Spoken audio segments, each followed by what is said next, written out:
Still no dice? Not at all. And I've asked pretty much everyone in the Court of Fontaine already.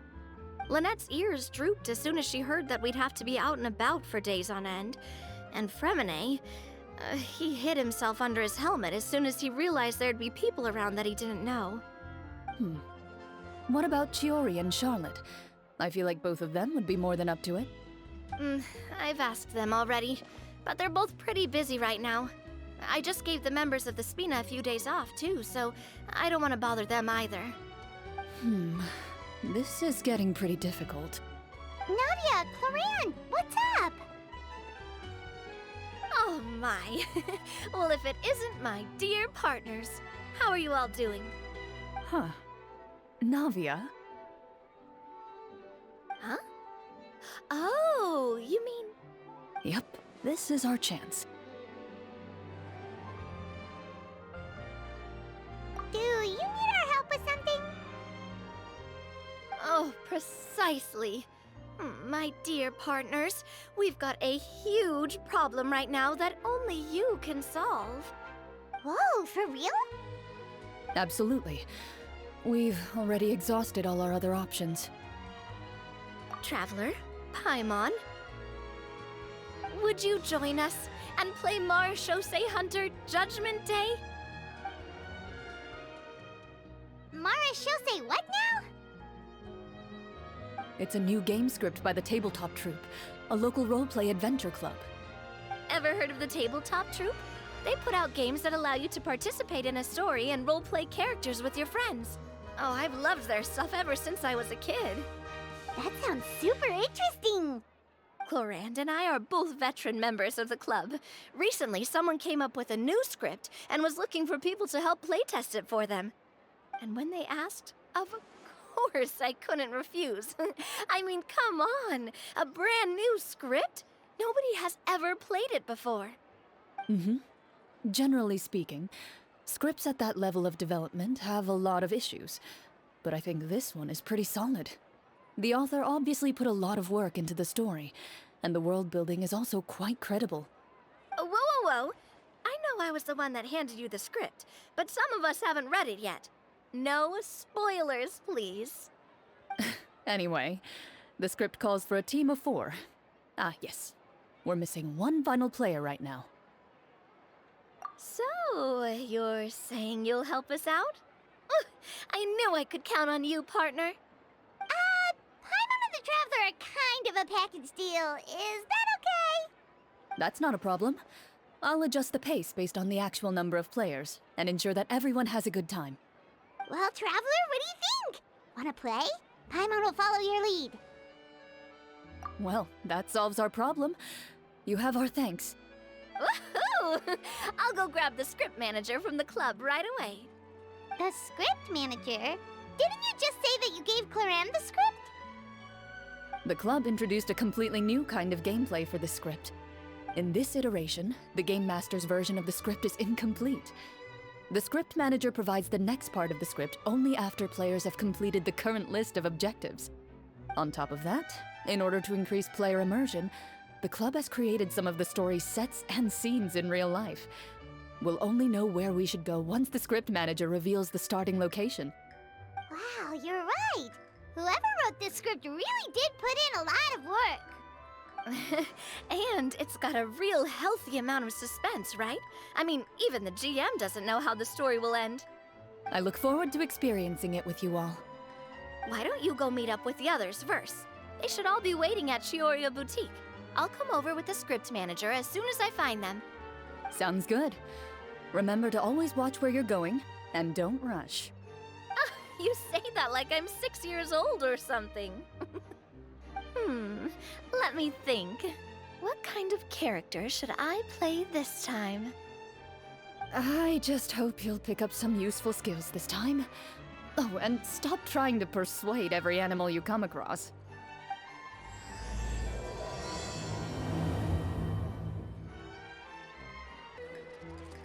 Oh, sorry to keep you waiting. You're back! Huh? And you've got the Traveler and Paimon with you too! What a pleasant surprise. I assume you'll be joining us for the game then? Linny, Farina! Paimon didn't know you were playing too! Are you also members of the tabletop troupe? I'm more of a casual member, if anything. I haven't taken part in many formal club activities. Lynette, Fremine, and I play something similar at the Hotel Bouffe Tété sometimes, but I'm usually the GM. Still, I'm sure it'll be fun being a player for the first time. I'm looking forward to it. Well, I'm not a member of the club at all. Clorinde simply woke me up first thing this morning, said there was a good script worth experiencing, and asked if I wanted in. If you're interested, I can give you a referral. That should give you a 40% discount on membership fees. I think I'll wait to see how this experience plays out first, especially when it comes to the quality of the script. If it's sufficiently fun, then I'll join. Do you participate in a lot of tabletop troupe activities, Clorinde? You could say that. She's actually one of the few senior game masters of the troupe. Right. I knew about that even when she was still my subordinate. It's nothing. Really, just a small hobby of mine. Wow.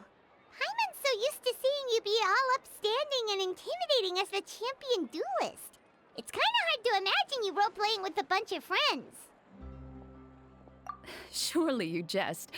I would never intentionally make things difficult for my players. I maintain a clear boundary between my professional and personal lives. The me you see at court represents the law and order of Fontaine. I put all personal feelings to the side and grant a fair duel to all who seek to defend their honor. But in my personal life, I'm just an ordinary person. Someone who feels anger and sadness, just like everyone else. Well, you say that, but for all the time I've known you, I don't think I've ever seen you cry. I've seen you get angry, sure, but now I'm wondering whether you were actually mad or if it just looked that way from the outside. I was probably in work mode during those times. Is that so? Well, in any case, I just feel like even in your personal life, you don't get emotional very often. So you want to see me cry? That might be a little difficult. A show of anger, though, that might be something I could accomplish. No, that's not what I meant.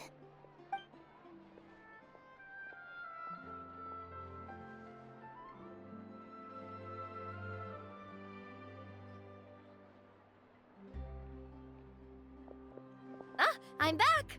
Here, allow me to introduce you to the script manager, Mr. Florian. Pleasure to meet you all. Wait, are you a champion duelist too, Mr. Florian? Oh, no. This is just the costume provided by the club. I occasionally play a few of the roles in my scripts. That sounds like a lot of work. It's nothing. It's the least we can do to give the players a more immersive experience. Anyway, allow me to give you a brief introduction of the script. This script was adapted from the real history of the Marechaussee Hunters. You all will play the role of hunters from a bygone era and resolve a series of events unfolding in the capital. Paimon's not super familiar with the history of the Marechaussee Hunters. Is that a problem? Oh, no problem at all. I can give you a brief rundown. So, basically, Marechaussee Hunters were people who dedicated themselves to hunting monsters and protecting the city by using a special swordsmanship technique passed down over generations. Their story can be traced back to the ancient Remurian dynasty, as well as the first hunter, Cassiodor. But I'll leave the finer details for you to seek out and discover later. And I'll provide additional commentary as the story progresses. In that case, brave hunters, are you ready to set out on an unknown adventure? Whoa, just one sentence and it's like we're in the story already! Aha, I see many a determined gaze before me. Very well, head over to this location and begin your heroic journey. So, as we follow the story, it leads us to specific scenes? Ooh, sounds pretty innovative. What does the message in the envelope say? It's the exact location of the scene, as well as the formal permission to use the venue. Seems like they have everything prepared. Please check all your belongings, everyone, and make sure you haven't forgotten anything. Once you're ready, please follow me to the designated location. Sounds good. Hunter Squad, move out!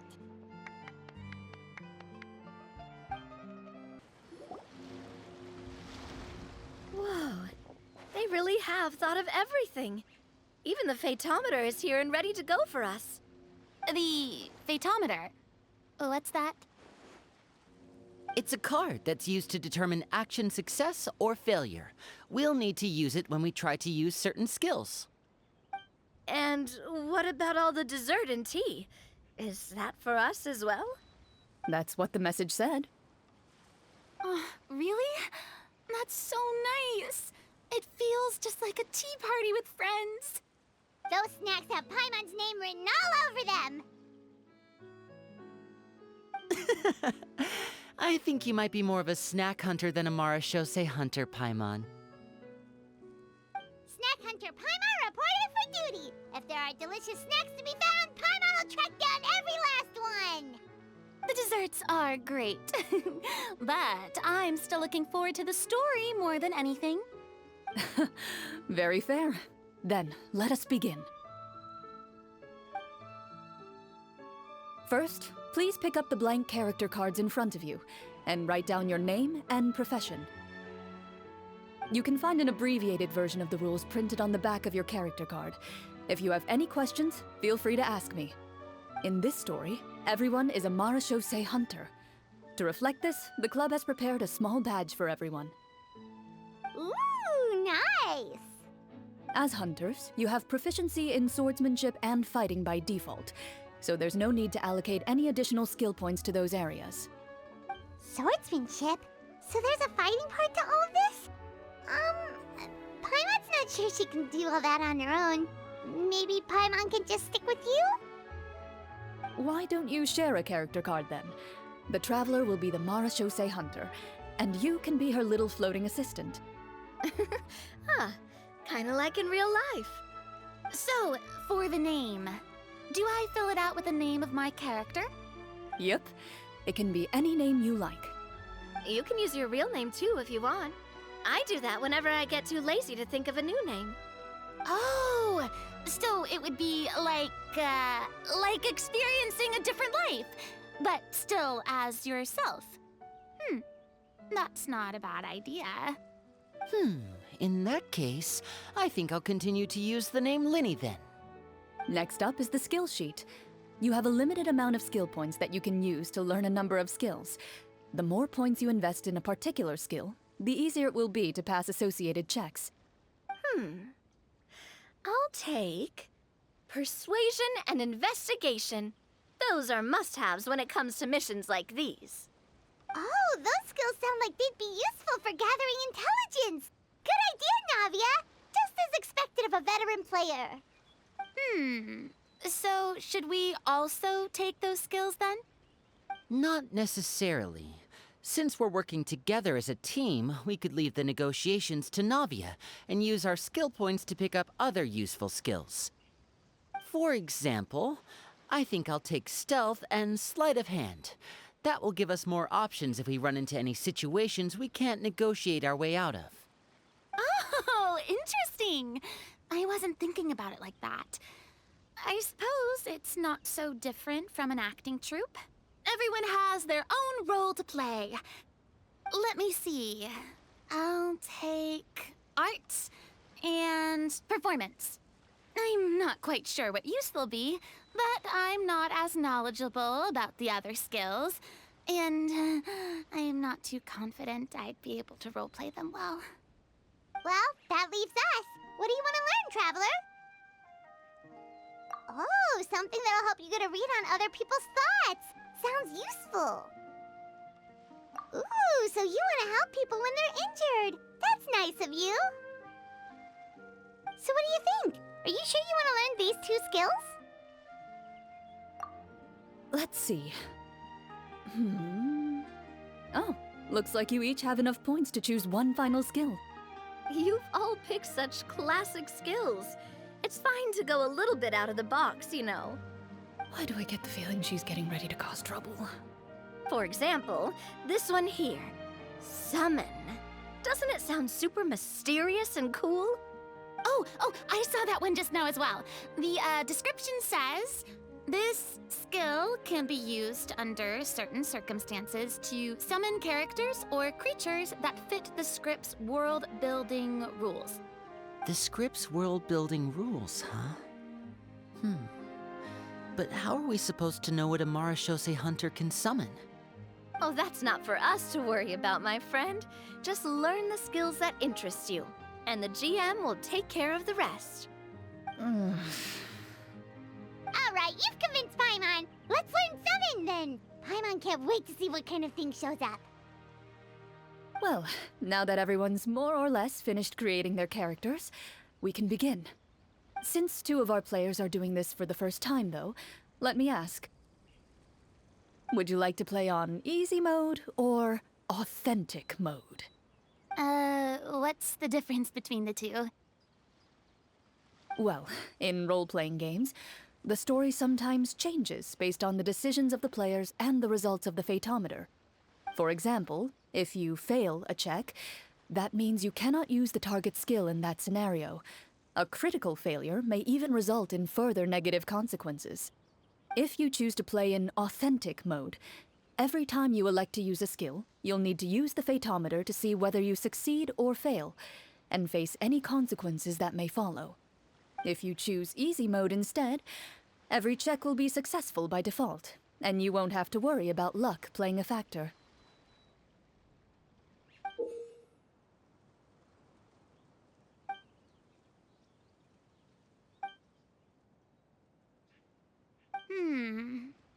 Given that I'd like to focus on the story, I suppose I should pick easy mode. I'd feel bad if I brought the team down by failing my checks. Huh? Oh, come on. Don't worry about that. RNG is the lifeblood of role-playing games. I'm going with authentic mode for sure. Never knowing what you might have to overcome. Ugh, doesn't that sound exciting? I'd rather be mentally prepared for what might happen. All right, then I'll mark down Farina for easy mode. All her checks will be successful by default. As usual, Navia and Linny will play on authentic mode. What about you, dear partner? How would you like to play? Are you sure? No need to worry about the pesky Fatometer. Pretty good choice if you just want to relax and play the game. Honestly, I don't think Clorinde would make things too difficult for us no matter what the Fatometer says. Isn't that right, Clorinde? No promises. That wasn't super reassuring. Well, anyway, enough talk. Let's get started. I want to experience at least a good chunk of the story today. Speaking of the story, why is the beginning scene on a beach? Well, that's because... a long time ago, back when human civilization was still in its infancy, powerful demons and evil sorcerers ruled over the land. They created a host of monsters and sent them to slaughter all humans in existence. Soon, a group of human rebels banded together. With their swords raised, they swore to brave the darkness, and in doing so, subdue each and every monster that sought their destruction. They became known as the Marashose Hunters.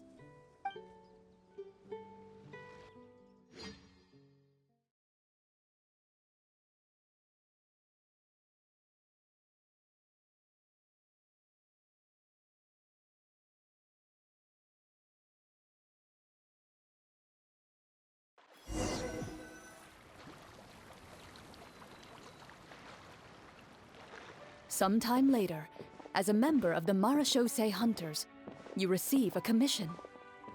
Following the address provided on the message, you take a boat and arrive at this strange city. As you inhale, you can taste the slightly salty air of the docks as you begin to survey your surroundings.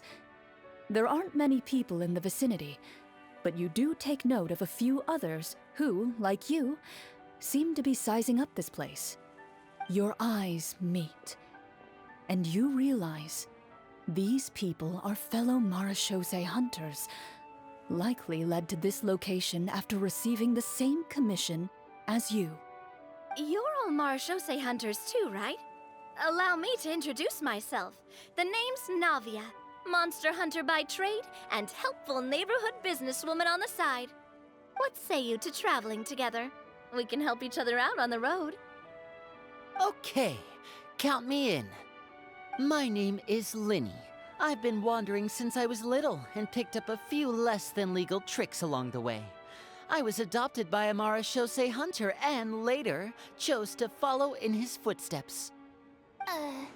Is this where you introduce your character to everyone? It sounds like they've done this dozens of times.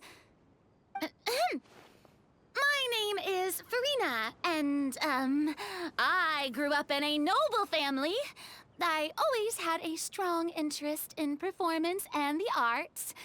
Even though I'm a Marachose hunter, what I really want is to be a performing artiste. Hey, that's really cool. You can do it, Farina. That's exactly how it's done. Paimon is Paimon, a good friend and companion to this Marachose hunter right here. I've been studying medicine ever since I was a child. I want to do my part to eradicate these monsters and use what I've learned to heal others. Oh, welcome, welcome. When we face the monsters, I'll make sure to charge in front to give everyone some cover. You can take care of the healing at the back. You open your envelopes at the same time. The message reads, "To the honorable and trustworthy Marachose hunters, our kingdom is currently facing a grave crisis. The lands outside the capital have been overtaken by monsters, and our people are being led astray by forces of wickedness. We beseech you, please help us resolve this crisis and return peace and stability to our home." Huh. The layout of this city looks super familiar. It kinda reminds Paimon of Mondstadt! The scriptwriter must have used a real-world city as a reference when coming up with the map.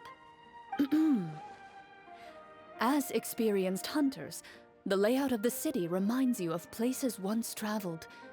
You recall the sight of tree-lined streets and the gentle tranquility of days gone by. Yet, as you regard the city in front of you, it appears to be little more than an empty shell. Its hollow gates are open to you, beckoning you to come forth and bring salvation back to the town. I carefully read every line of the letter and turn my attention to the signatures at the bottom. Who issued this commission to us? You see a long string of unfamiliar names. It would seem that many of the residents of the city issued this commission together. They sensed that things were not right within the kingdom and sent a distress signal to the outside world. In that case, why don't we take a walk around the city and see if we can learn anything from the local residents? Oh, good idea. We might be able to get some leads on the monsters and bad guys we're after. You look up and see a tavern nearby. It appears to be open for the day. Why don't we go check out that tavern? If the novels I've read are anything to go by, taverns are usually full of information.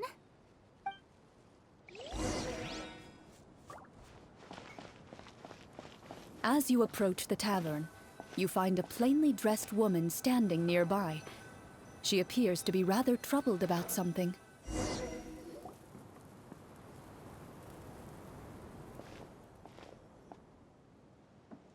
Greetings, friend.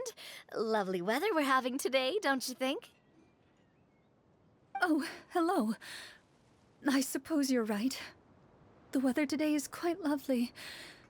If only those monsters out there would stop causing trouble.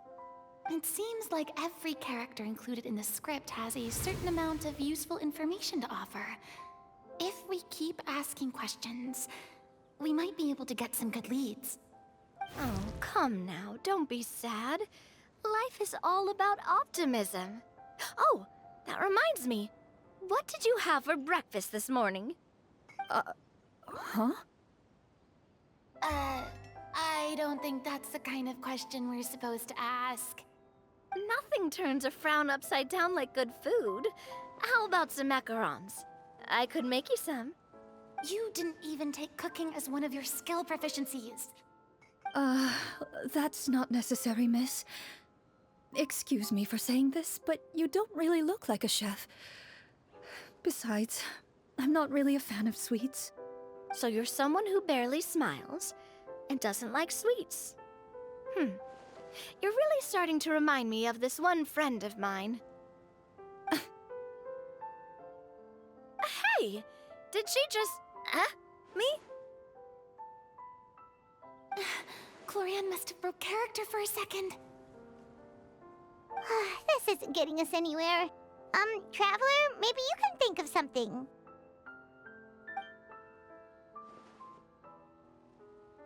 The results of insight checks aren't disclosed to the players, so I'll be the one consulting the phaetometer.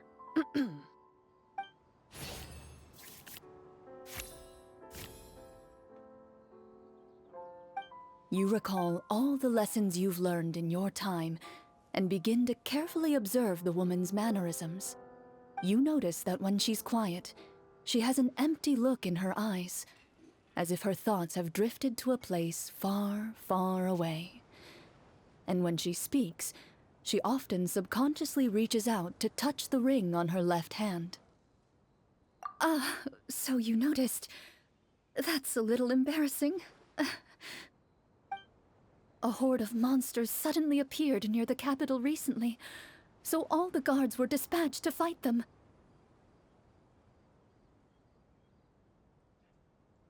Do you remember when those monsters appeared? I'm not completely sure. All I know is that my husband was dispatched to fight them 3 days ago. Do you know where he was sent? It all happened so fast. When we said our goodbyes, he couldn't even tell me where they were sending him. You have our thanks, friend. We'll find and defeat those monsters as soon as possible. We sincerely hope your husband will be able to return to your side soon. Oh, thank you. Don't worry. We'll find him. Just try to remain optimistic and wait for good news. We don't always get to choose what happens to us. But we do get to choose the little things, like what we eat and how we respond to the things life throws our way. I hope that one day, you too will recognize the power of something as small and inconsequential as a delicious dessert. I'll do my best. You bid farewell to the woman, and continue your journey further into the city.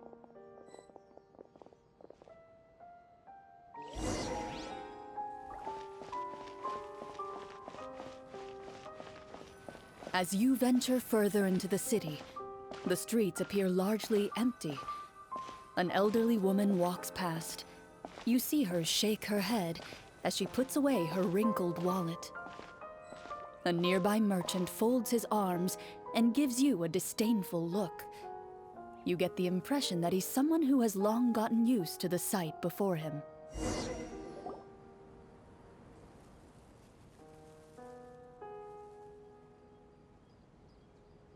Although he doesn't seem very friendly, merchants are usually a good source of information, right? Pardon me, sir. I'd like to ask a question if I may. That depends. How much are you willing to pay? How about this much? What do you take me for? Some lowly beggar? You can't even buy half an onion with that amount. Surely an onion can't be that expensive, right? What do you know? War's nearly upon us. Everything costs several times what it did before. If you're not gonna buy anything, then scram. Whoa, what a nasty guy. Maybe we shouldn't even bother talking to him. But he still might have information we need. Traveler, can you think of something? Sir, we came to this city to solve the very problem you seem to be referring to. The war you mentioned, would it happen to be against the monsters outside the city? If you happen to be well informed and know a thing or two about what's going on, we'd appreciate it if you could share that information with us. After all, the sooner this problem gets resolved, the easier it will be for you to do your business.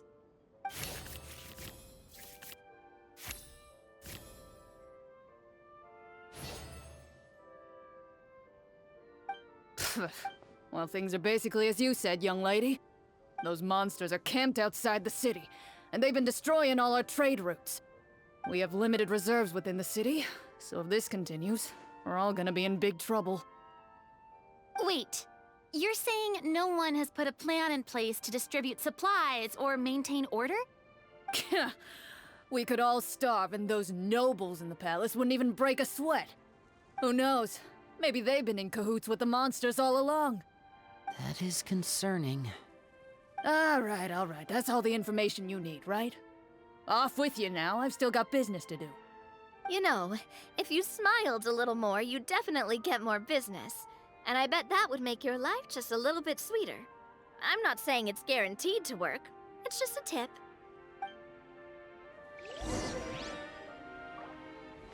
Should we try to go somewhere with more people? Oh, how about the city square?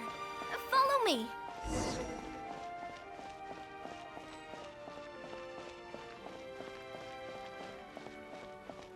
Before you lies the city's central square. You see a man with a slightly anxious look on his face, pacing back and forth, his head hanging low. He doesn't seem to notice your approach. Still immersed in his own thoughts, he shakes his head and lets out a long sigh. This guy seems promising enough. Maybe I can get some information out of him.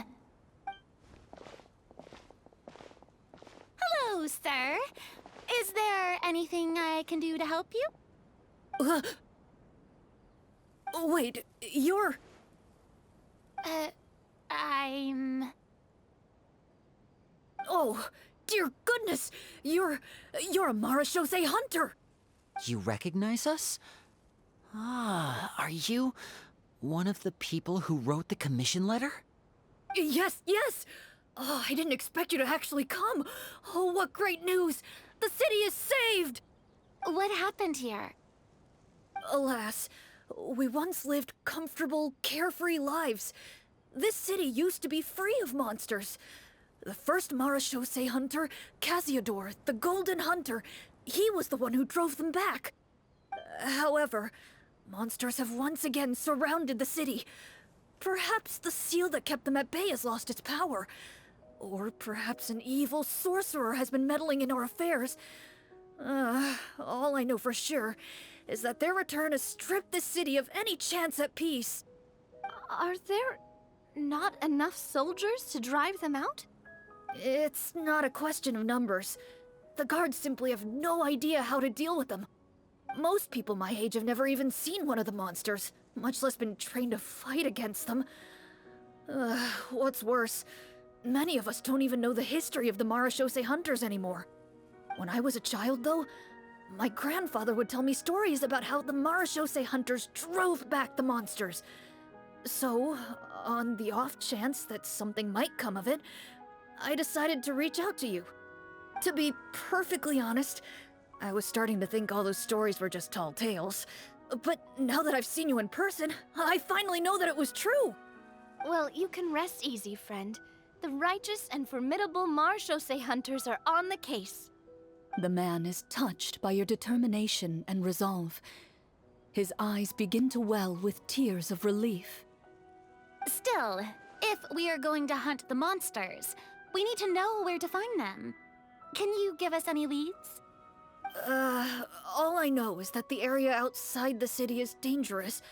I'm afraid I can't point you toward a specific location. Oh, although, if you leave the capital through the main gate and follow the road, you should run into a group of guards. They might know more about where to find the monsters. I see. We'll go look for them then. All right, be careful. Oh, and one last thing. The monsters outside the city are just part of the problem. There are evil sorcerers inside the city as well, so be on your guard. They're actively working with the monsters, and have corrupted the court ministers with malicious magic.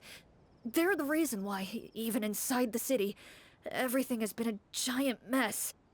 Even one of our kindest ministers has turned into a boorish and unreasonable figure, interested in nothing but enacting laws that exploit the people. Who knows how much longer we'll be able to go on like this. Talk about being stuck between a rock and a hard place. I feel bad for him. Maybe we should try to cheer him up? Hey! Not everything can be solved with food.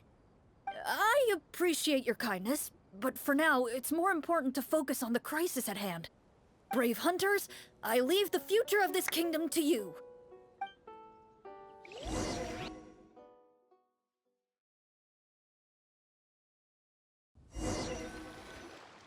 If I understood correctly, there are currently 2 problems in the kingdom that need solving, right? Exactly. We need to defeat the monsters outside the city and take down the evil sorcerer stirring up trouble from within. But which problem should we tackle first? Well, this seems like a good moment for a break. Take some time and discuss what you want to do. Let me know when you've made your decision. I really didn't expect the people in the city to keep us at arm's length like that. I totally thought the hunters would be treated like heroes. Well, Clorinde said the script took cues from the real history of Fontaine, right? Maybe the real-life Marachose hunters were also treated like that. I wouldn't say it's a perfect representation of history, but there are definitely some similarities. Would you like to hear more about it? Sure. As long as it doesn't spoil anything in the script. You brought up bits and pieces of the hunter's history before, but it was all in passing. Paimon wants to know too! The hunters were super powerful, right? Were they all from a special line of supernatural beings or something? Kind of like the yokai in Inazuma? No. All Marachose hunters were ordinary mortal fighters. The only thing that set them apart were the special sword techniques passed down over the centuries. Huh? So you mean anyone could become a Marachose hunter? In theory, yes. All you would need to do is survive the rigorous training and master the swordsmanship techniques required to fight the monsters. Still, most people dropped out at the early stages, and others called it quits the minute they saw a monster in person. To become a hunter, you must be strong in both body and mind. What kind of monsters did the hunters fight exactly? Oh, and the evil sorcerer the script mentions. Did they exist in real life too? The land of Fontaine once played host to an ancient dynasty known as Remuria. After that dynasty fell, monsters began to appear, intent on obstructing humans from establishing a new social order. One of the ancient sorcerers of Remuria used his power to assemble a formidable army of golems. He sought to use that force to establish himself as king. Now wait a second. Don't tell me that guy was the inspiration for the evil sorcerer in the script. We still haven't found any in-game information on him yet. So, why don't you talk about someone else for now? Well, I wasn't planning on going into anything you might be able to find out in the game. But if you want me to talk about something else, then... how about Casiodor, the Golden Hunter? Or Egeria, the ex-Hydro Archon?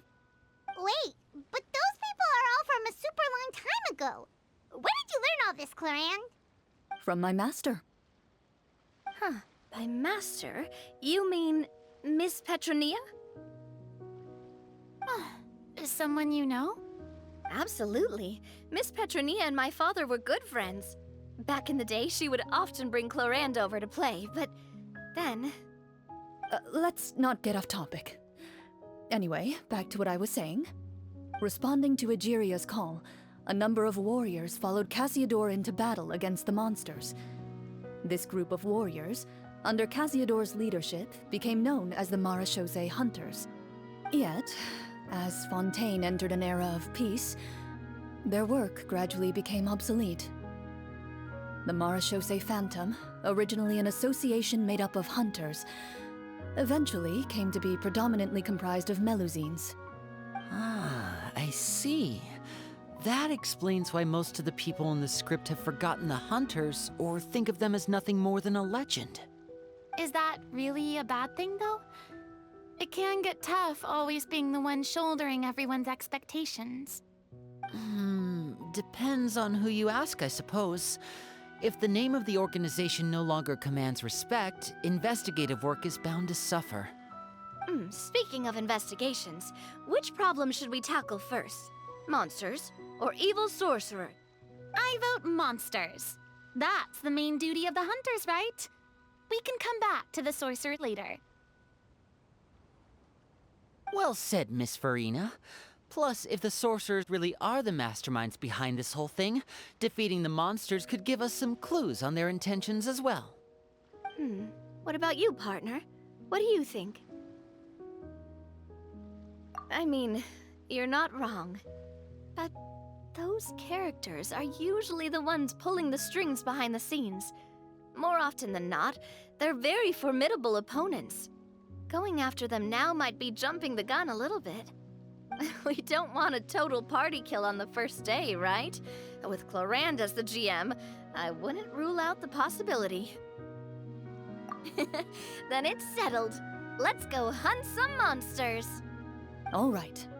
After some discussion, you decide to turn around and head out of the city.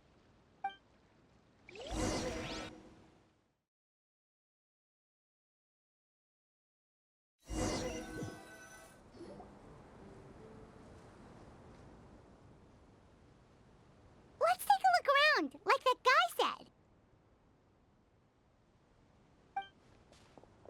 You there! Outsiders, halt! Who's there?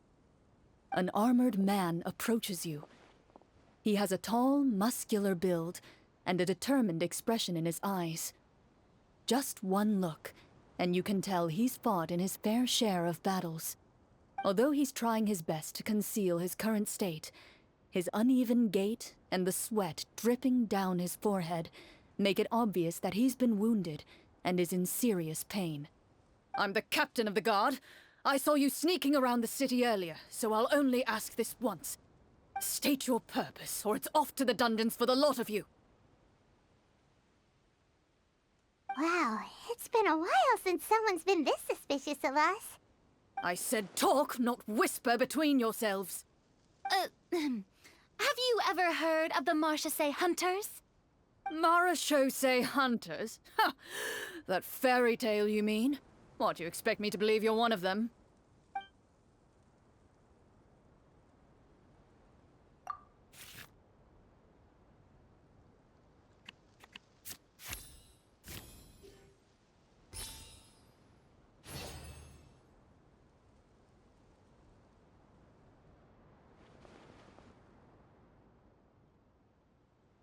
Using your knowledge of medicine, you're able to deduce that the injury on his calf was a monster's doing, and the wound has already begun to fester. As you check him over, he looks at you with suspicion and retracts his injured leg further back. I'm a doctor by trade. Please let me redress your wound. You don't have to suffer like this. The man appears somewhat disgruntled at having been exposed, but soon relents and raises his leg for you to take a better look. He allows you to apply a poultice of specialized medicine to the wound, and it appears to bring him much relief. The tension in his brow eases. All right. Guess you lot might actually be real Marachose hunters after all. In any case, you've successfully treated my wound. So, what do you want to know? Do you know where we can find the monsters, or the other guards who are fighting them? He informs you of the various locations where monsters have appeared. He looks in that general direction with a pained gaze, as if a thin, invisible thread is pulling on his wound. Some of our new recruits have never even dealt with a petty thief, and now they're out there fighting monsters. If it weren't for this cursed leg. Oh, please, sir. Don't get too worked up. You need to focus on your recovery. Just leave the monsters to us. We're Marachose hunters, after all. Hearing you say that, a glimmer of hope flashes in his eyes. But it disappears almost as quickly as it came. Those monsters aren't easy to deal with. But if you insist on going, I won't stop you either. I just hope all the guards will be able to come back to their families alive. I wish you the best of luck.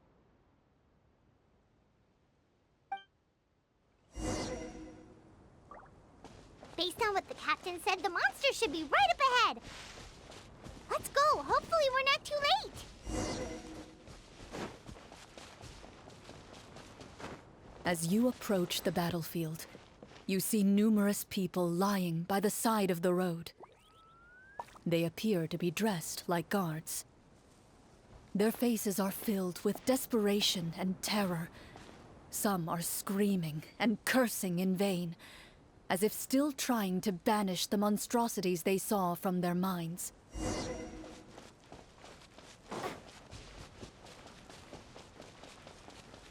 A few of the wounded look up at you in shock and disbelief. "Quick, leave this place. Turn around and don't look back," they yell.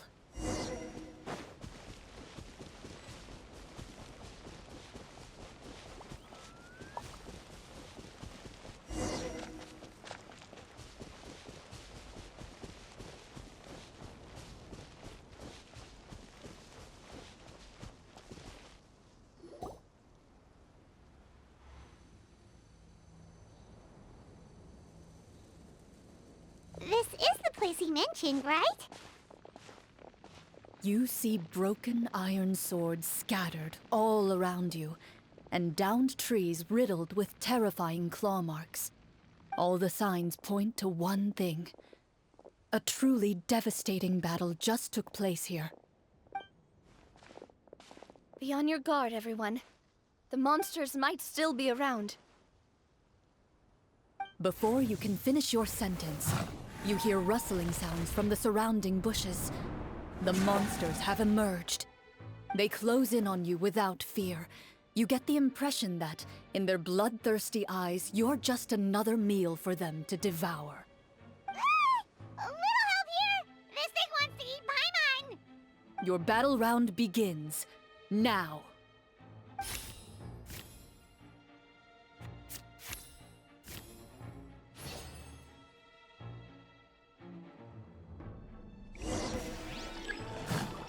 Now disappear! Hey there! A proper send-off! From the Spina with love. Shower me with praise! Ah! The next battle round begins now.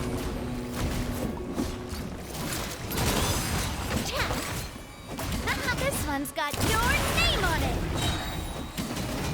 Step right up! Water jet! The monsters let out a terrifying roar of anger and resentment before dissipating into thin air. Oh, thank goodness it's over. We're lucky the Marashose Hunter class came with all those preset skill points. Otherwise, we would have been in some real trouble. I never knew the phytometer even determines the amount of damage you inflict. If you get unlucky, isn't it just game over right then and there? That's part of the fun. The uncertainty of fate is what gives these games their appeal. Just as you begin to celebrate your victory, a suspicious lump on the ground catches your attention. A suspicious lump. Wait, could it be the thing that appears after every battle? I walk up to it, crouch down, and begin to carefully examine it. I've still got my right glove on, so it should be fine for me to touch it, right? As you investigate the mound, you discover that the exposed portion appears to be made of wood. It was previously obscured by the large form of the monsters. With the monsters gone, the small protrusion now awaits your discovery, poking out of the ground like a shy flower bud. Whoa, it's a treasure chest!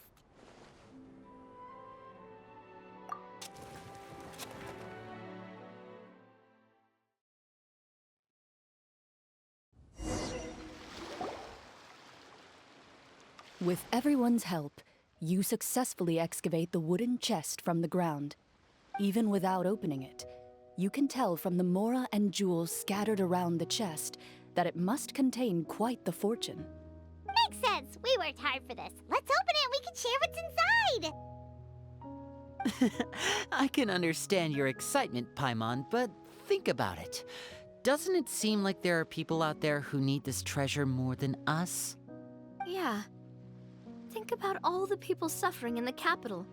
Or all those guards who got hurt fighting the monsters. Wouldn't it be better if we gave the treasure to them? Wait, is that how it works? Paimon thought since we were the ones to dig it up, we could just take it for ourselves. Well, let's put it this way. Any decision you make during a role-playing game can impact the future course of the story. But would the people really believe us? It's hard enough for us to prove we're Marchese hunters. What if they think we procured the treasure illegally? They might get even more suspicious of us. That's definitely something we should consider. Maybe we can come up with an explanation in advance. Well, if donating it could cause that much trouble, why don't we use it to buy some gear and fill up on good food? Then we'll be ready to fight even more bad guys. Looks like you're facing a difficult choice once again. Well, it's getting late. Why don't we call it a day for now? Wow, where did the time go? I'm not sure if it's because I'm having so much fun with you all or because the story is particularly enticing, but I feel like I could almost keep going. Here, here. Ooh, how about we play through the night? I'm not sure I'll have enough energy for that. Yeah, that won't work for me either. Lynette will give me an earful if I get home too late. I understand how you feel, Navia, but we have to change venues for the next part of the story anyway. Huh? Another location? Mm-hmm. There's a special note for the GM at the end of this section that says to proceed to an indoor set for the next part of the script. Whoa, they really pulled out all the stops for this new script. Well, even if we end the game for the day, we can still stay a little longer and hear Clorinde finish her story, right? Paimon wants to hear more about the history of the Hunters. Something tells me you just want to finish the free desserts before we break for the day. That's just a coincidence, okay? Besides, to Paimon, not finishing free food feels even worse than having to buy her own. And anyway, Paimon really does want to hear more about Clorinde's master. Well... It's nothing. I appreciate the concern, but it's all in the past. It won't do any harm to share these things now.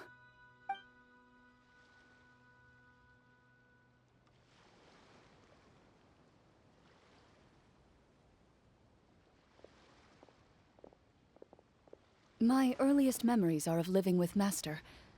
According to her, she saved me from certain people of ill repute. My birth parents had left me behind some time before that. What a heavy beginning for a life story. Master was a fascinating individual, if inexperienced in the ways of raising children.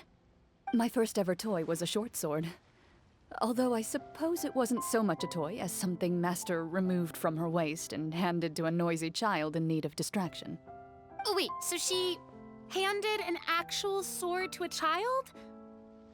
Isn't that dangerous? Did you hurt yourself? Of course I did. I cut my palm and bled quite a lot. But Master was not concerned. She just stood there and casually lectured me about it. See, that's what you get for not holding the sword properly, she told me. She then crouched down next to me and said, "Give me your hand. I'll teach you to bandage this wound. After that, it's time to learn how to truly hold a blade." Excuse me for asking this, Clorinde, but how old were you exactly when all this happened? Probably around, 3, give or take. 3? Isn't that when most kids are still struggling to hold a fork? As I said, Master was rather inexperienced in the ways of raising children. She believed trial and error was the best way to teach a child what they're capable of. I'm not so sure this is a question of experience. I didn't see anything wrong with her ways at the time. And anyway, Children don't get to choose how they're raised. Oh, she did bring me back a pet from Liyue once. It was a Geovishap hatchling. A Geovishap hatchling?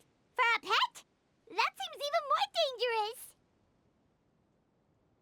What she said was this: make sure to get along, you two. If you really can't agree on something, just settle it with a fight. Whoever loses is the real pet. And how old were you when this happened? 5. Well, did you win? No, I lost. So you're saying you actually became the Geovishap's pet? Yes, but only for a week. By the end of that week, I defeated it in combat, and we've shared a cordial relationship ever since. That really doesn't sound like the kind of childhood someone should have. Later on, I gradually understood that Master most likely didn't know any other way to raise a child. She was a Marachose hunter, but I never heard her bring up her own parents. Thanks to her, I learned how to navigate the forest by the age of 6, and could hunt monsters in the wild by myself the year after that. Even though the training she subjected me to was strict, she always made sure to take me traveling when she had the time. We met many of her friends during those days. That was also how I met Mr. Callis and his family. I still remember the first time we met. You were too scared to join our picnic and hid behind Ms. Petronia the whole time. I still hadn't really met many children my age at that time, so I didn't know how to interact with others. After that, though, you started coming over a lot. You loved challenging people to shooting competitions, remember? I don't think many members of the Spina ever beat you in one of those. I had a lot of fun during those days. I enjoyed them too. Oh, do you remember that one time we went exploring around the Spina together? We overheard Papa call your master Fontaine's Protector of Justice. We tried to pretend like we never heard anything, but you nearly let it slip that one time.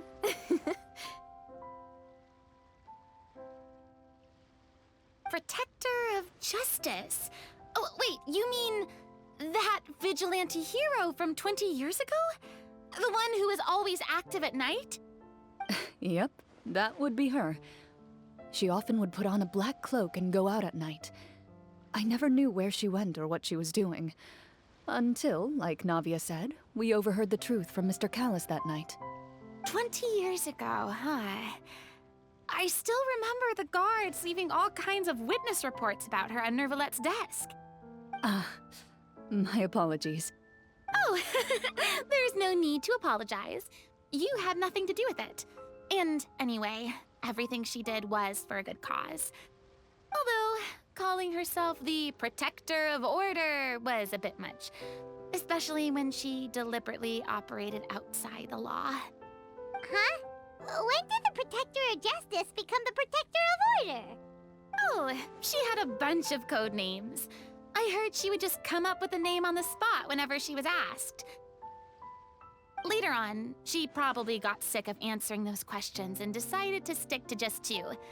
The Protector of Justice and the Protector of Order. That sounds like her, all right. I bet she forgot which of the 2 she'd use by the time she got back each night. Well, she certainly sounds like a fascinating individual. With her strong sense of justice, it's no surprise her student followed in her footsteps.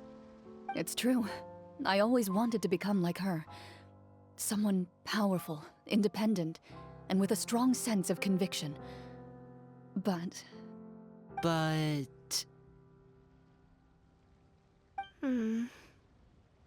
She suddenly disappeared the night I turned 10 years old. Disappeared? What happened? I have no idea. She didn't even leave a note. I was never able to find out where she went. That night, I was celebrating my birthday at Navia's house, but Master never came to pick me up. When I returned home on my own, it was to an empty house. When she still didn't appear after a few days, I went to Mr. Callis's house to ask about her whereabouts, but he only shook his head. Papa probably didn't know either. I know he sent a few people to investigate the matter in secret, but they never found any credible leads. Don't worry, I understand. To be perfectly honest, given Master's personality and way of doing things, it all made a lot of sense. If I had to guess, I'd say she probably used it as an opportunity to force me to become independent. Just like how, when a litter of kittens reaches a certain age, the mother willingly leaves them behind. Were you upset, Clorinde?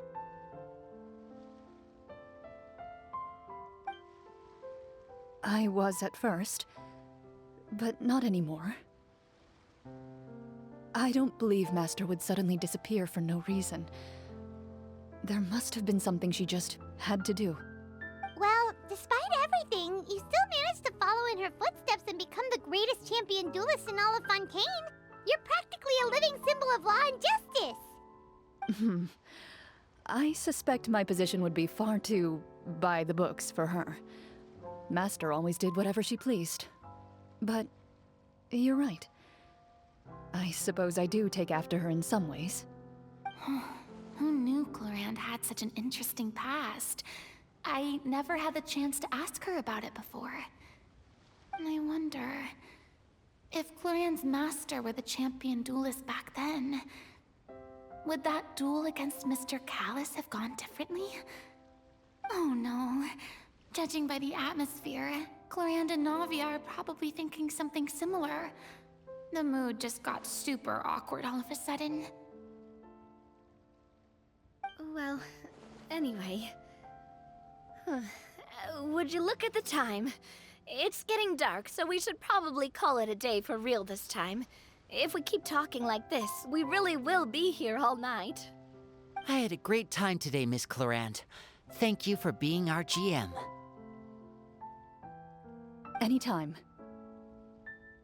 The script was good, but I've got to say, your childhood stories were even better. Hey, you should tell us more about that fight against the Geo-Bishop sometime. Maybe your master was onto something. You could be right. What does she mean, onto something? I certainly don't know any 5-year-olds who want to fight a bishop in their spare time. Guess I'll head back as well. I need to save my energy if I want to continue enjoying the story tomorrow. You're that excited to hear about my fight with the bishop? I was talking about the script.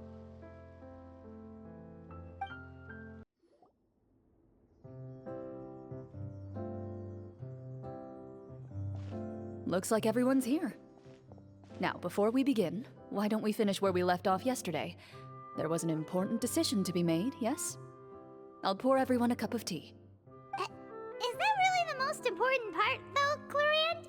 Paimon's more concerned about our current surroundings. Heavy walls, cold railings, dim lights.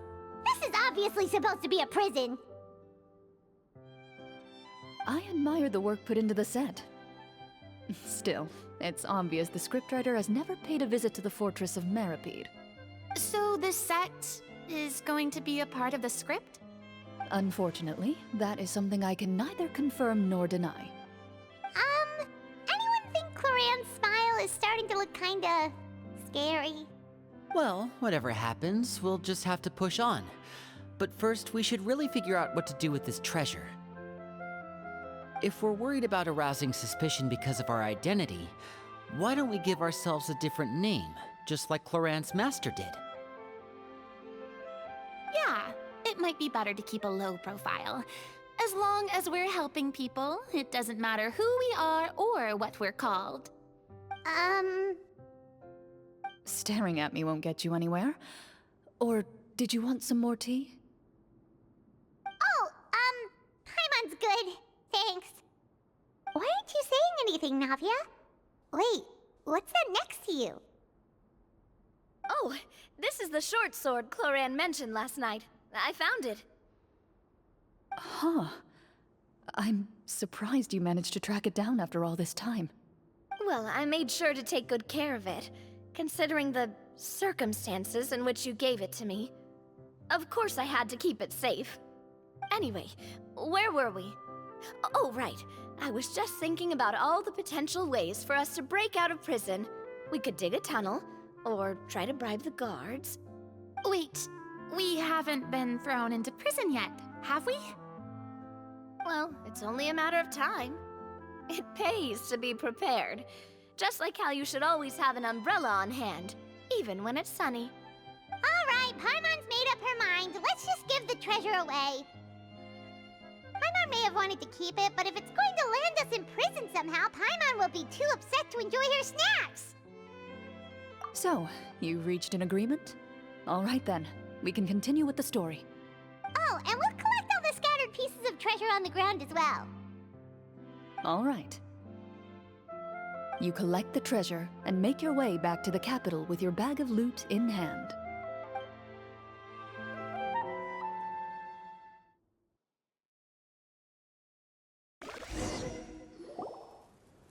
The city is still shrouded in a gloomy, oppressive atmosphere, but your spirits are surprisingly high.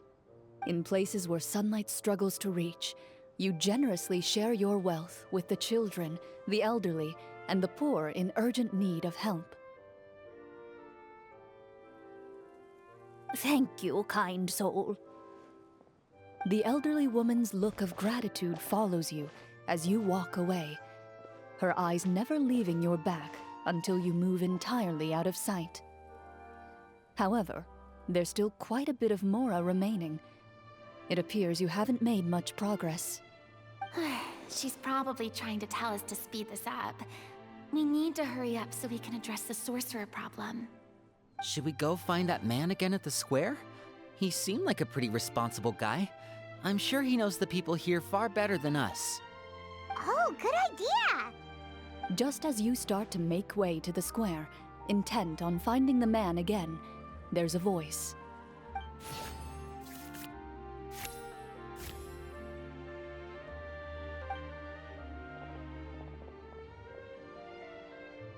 Please wait, distinguished guests. Several strange guards suddenly call out to you.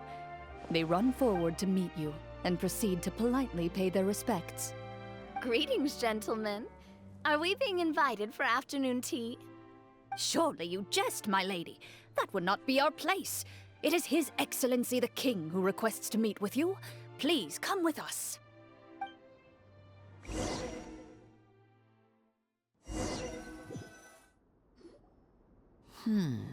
Do you think this could be a trap? Well, we have to investigate the court at some point, right? Meeting the king himself would be a fantastic opportunity to do that. I say we go for it. If something happens, we'll just turn the whole place upside down. That sounds a little intense. After a quick discussion, you nod to the guards and agree to follow. They lead you all the way to the audience hall of the palace. Gilded tables line both sides of the hall. The space itself is adorned with all manner of expensive antiques, glass shelves, and silver candlesticks. The items appear quite ordinary in size and dimension, yet their presence somehow makes the emptiness of the hall feel even more surreal and ominous. Wow, it's so luxurious! The elderly king, clad in a magnificent robe, sits upon the deep crimson throne before you. He wears above his head a majestic crown, with a gemstone the size of a bird's egg set right at the very front. As you observe it, you see a complex pattern of light reflect off its surface. Ahem! They're here, Your Majesty. A man dressed in dark clothes, likely a minister, shields his mouth with his hands and bends down to whisper a few words to the king. After a moment, he lowers his hands and stands back up. His gaze shifts to fixate on your group, but he does not move from his place at the king's side. The king does not appear entirely aware of his surroundings. The man by his side, though. We should keep a close eye on him. The king remains still and says nothing. The minister is the one who speaks. Esteemed guests, allow me to thank you for coming to our faraway kingdom. Unfortunately, His Majesty the King finds himself quite exhausted from work. So please allow me, his Prime Minister, to welcome you in his stead. I've heard tell that your group, the Marechaussee Hunters, used your exceptional ability with the sword to repel the monsters near the capital. Such a great deed deserves to be rewarded. However, seeing that I was not fortunate enough to observe such a feat with my own eyes, you'll forgive me for seeking to verify the truth by speaking to you myself. Well, we've got nothing to hide. You brought us here to talk, right? So we'll just explain what happened.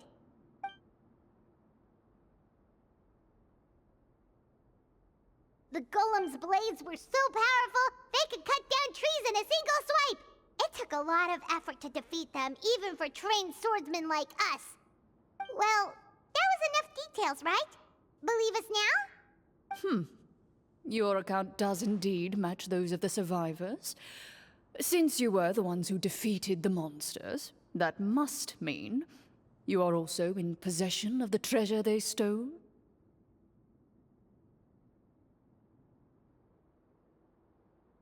Well, we did take the treasure, but... How did he know about the treasure? Then I must ask that you return it at once. It belongs to the kingdom. Wait, but didn't you just say that our great deed deserved a reward? Shouldn't the treasure be considered a part of that? Yes, that was indeed what I said. But you seem to have forgotten a very important distinction. Only that which is freely given by the king can be considered a reward. Taking the rightful wealth of a kingdom without said permission, on the other hand, is a crime. But that's completely unreasonable. Yeah, that makes no sense! If it weren't for us, the treasure would still be buried underground somewhere! Maybe so, yet the fact remains. You tried to dispose of the treasure without reporting it to the court and without receiving permission, yes? What, no answer? Surely you're not insinuating that you, a group of legendary Marechaussee hunters, sought to take the treasure for yourselves? Well, what about the king? Is he just gonna let this guy talk for him the whole time? Clad in his magnificent robe, the king remains seated, with his hands resting on either side of the throne. His posture is rigid and unmoving. He stares forward with an empty look in his eyes, completely unmoved by the events before him. From the look of things, could the Prime Minister be the evil sorcerer? Or could both the King and the Prime Minister have fallen under the evil sorcerer's control? I would like to observe the number of guards stationed in the hall. The guards in the palace appear fully armed, their expressions solemn. Sensing the tense atmosphere in the room, they stand at the ready, each with a hand placed upon the hilt of their sword, as if prepared to draw their weapons and surround you at a moment's notice. Well, there goes my plan to turn the whole place upside down, I guess. It appears we've been visited by nothing more than a group of ill-intentioned imposters. What a pity. Guards, take them away and throw them in the dungeons. Before I decide your fate, however, I must first determine whether you have any accomplices outside the court. Can't we try to slip away?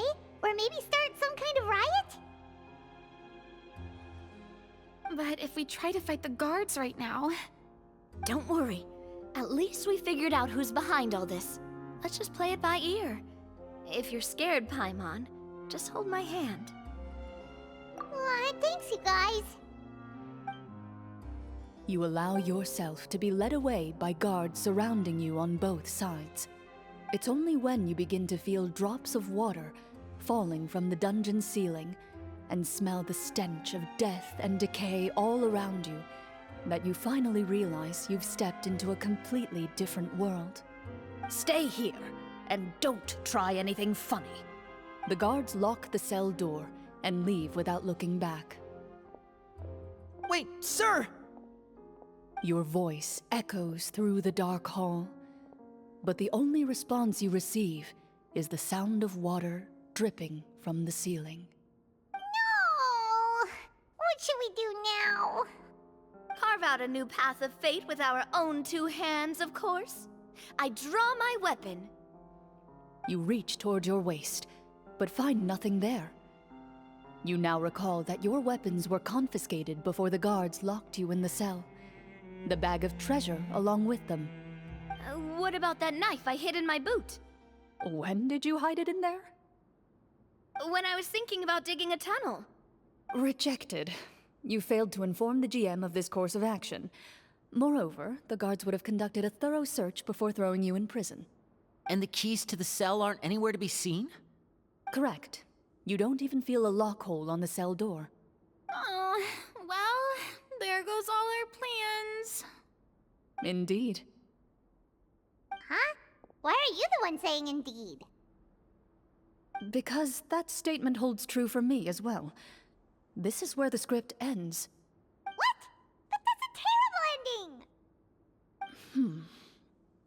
Generally speaking, this should be the point where the scriptwriter gives the players some kind of hint, or gives the GM some kind of code for how to move forward.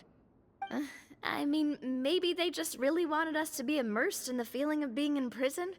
Like, they'll only show us the way out once we've grown truly and utterly desperate? That is a possibility. If only there were desserts and tea in real prison. Oh, wait, guess it's kind of how the Fortress of Meripede works if you're lucky.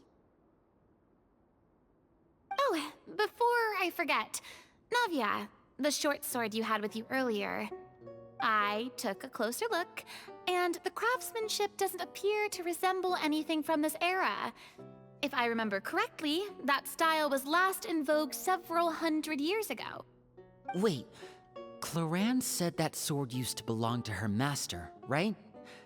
Does that mean her master has been alive that long? I doubt it. The way she went about things often made her seem childish more than anything. I'd say the sword was most likely an heirloom passed down over time. Hang on.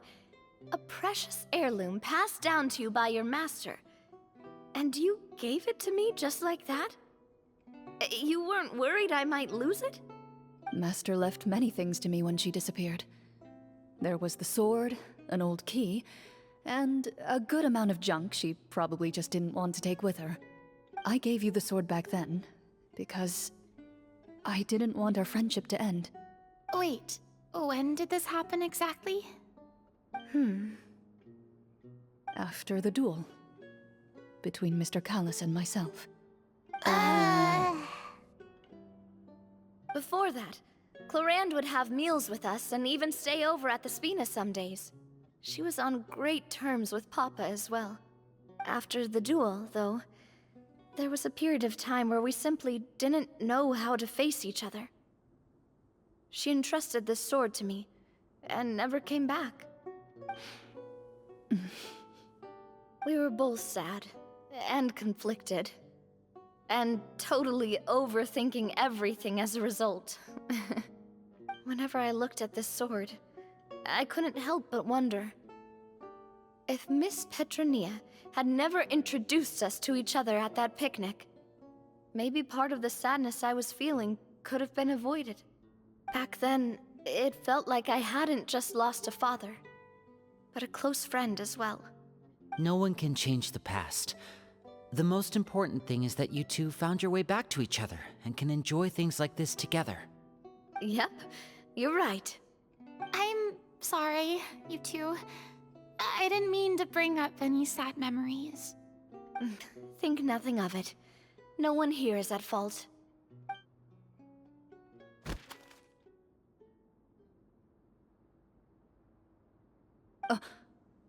Huh?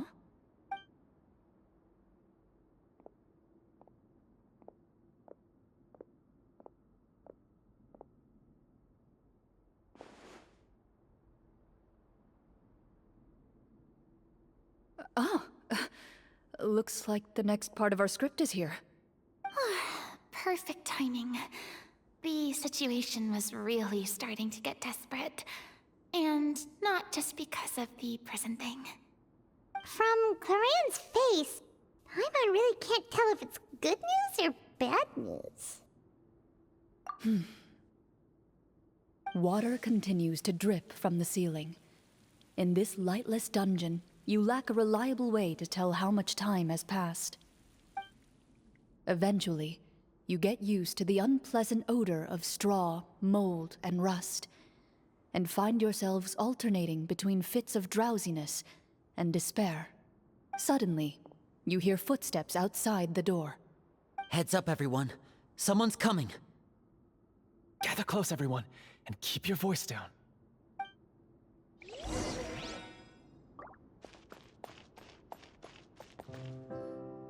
Who are you? I work as a guard in these dungeons, but my true identity is the same as your own. I'm also a Marashose hunter. Huh? Shh! I've already sent away the other guards, but if we make too much noise... I understand, but how can we be sure we can trust you? The king has issued a formal decree. In light of the irrefutable proof of your crime, you're to be executed before tomorrow's sunrise. If you want to escape, it has to be now. Executed? We barely did anything! Monsters appearing at the same location as the treasure. Could this entire thing have been a trap? There will be time for speculation once we're out of here. As for my identity, I have no way to prove that to you just yet. Infiltrating the capital was difficult, and finding a chance to speak with you has taken a lot out of me. I could go on, but I think we can all agree that now is not the time for details.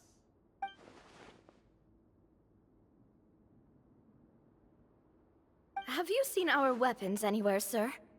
Don't worry, I brought them with me. They're just behind the door. Still, these weapons alone won't be enough to defeat the true enemy behind the scenes. His faction is too powerful.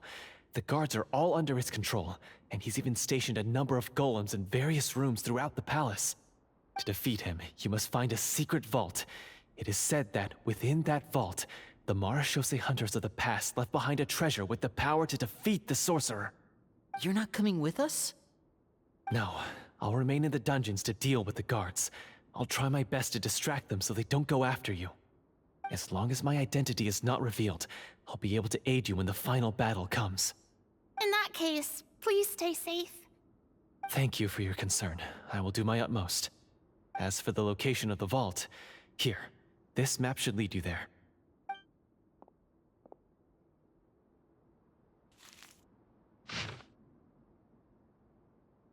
Got it.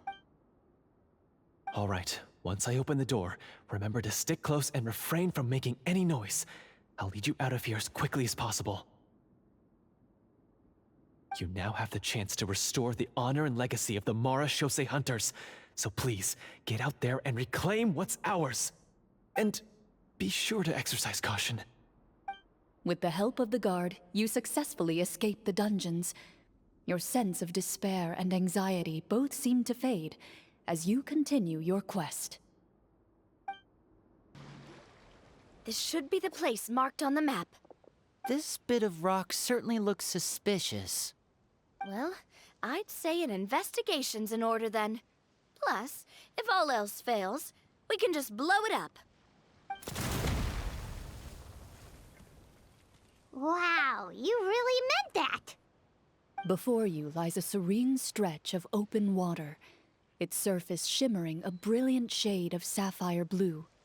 Well, guess this means it's time for a swim!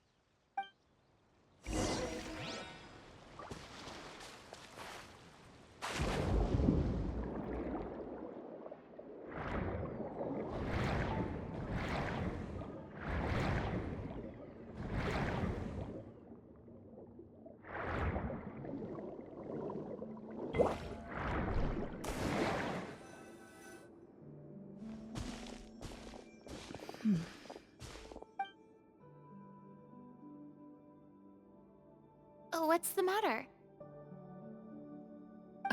It's nothing. As you step into the cave, you find yourself in an eerily quiet space. Before you lies a narrow passageway that appears to trail off endlessly into the distance.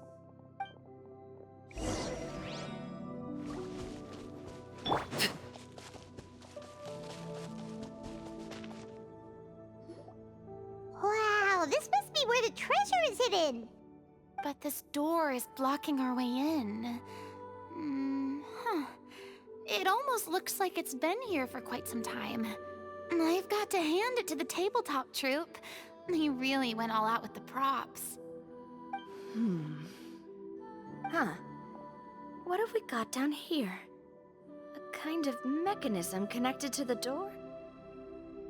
Ah, it looks like we might have to arrange it into a certain pattern. A pattern on a stone door.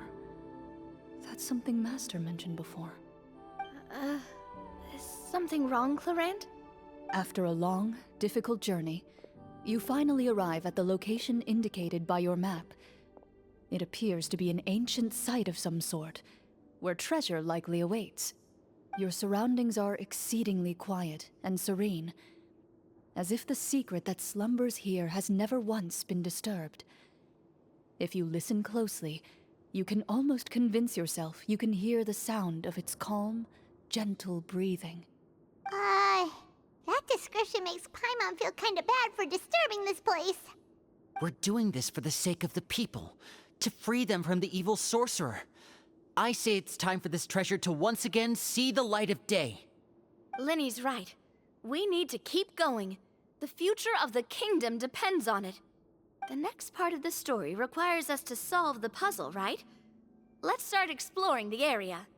Yes, that should be fine. Something feels off about all this.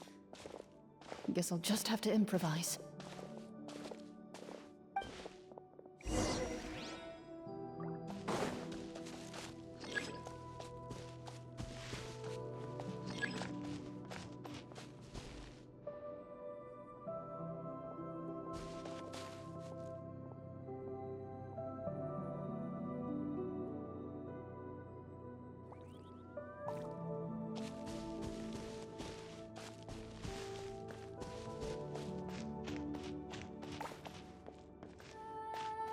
I found something! Found something here, too.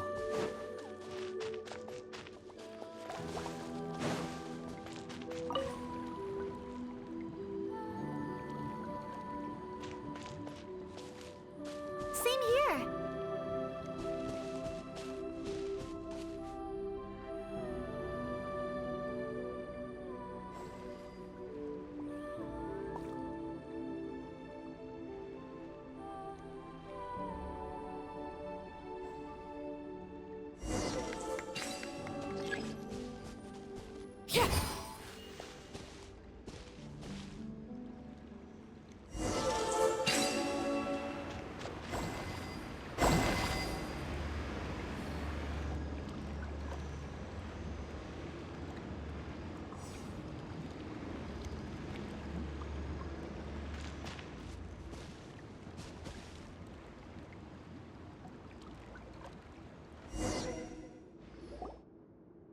It worked! Something just appeared. Some kind of new mechanism, maybe? By solving the puzzles, you prove yourselves worthy of inheriting the secrets of the past. At the end of each puzzle, you're rewarded with With? a key. Oh, it must be the key to the big door. Huh? This is one of the Marachose Hunter keys that are passed down from generation to generation. It looks just like the one Master passed down to me. It is said that 4 keys in total are required to form the final, complete key. And it seems like we just collected 3 of them. That must mean... Huh? What's wrong? You hear a few strange noises. Suddenly, all the torches in the ruin go out at once. Huh? What's going on? Did we fall into another trap? For the sake of immersion, please close your eyes, everyone. Without the torches, the space is now completely dark, and you cannot see anything.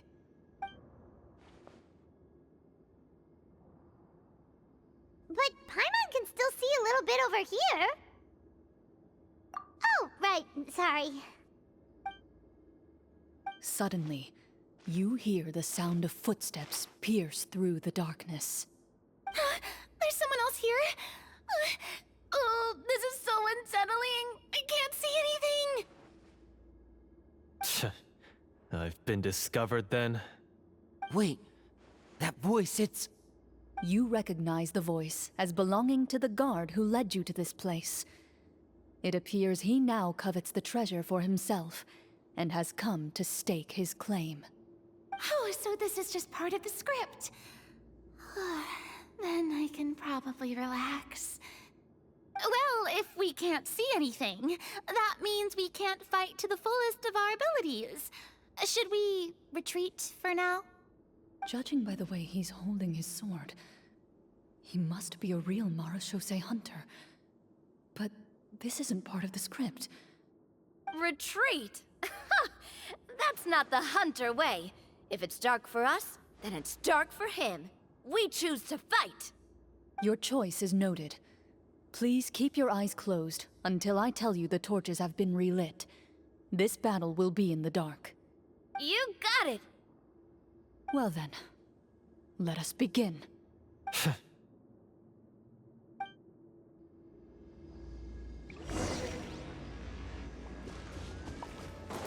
Loaded. I'd like to try to hit him with my sword. Your strike is successful. Ha! Your fate... Is he still standing? Goodness, he sure has a lot of HP. Is it over? Can we open our eyes now? The enemy is strong and relentless, but the battle is nearing its end. The torches have not been relit. What about now? Final strike. Ha!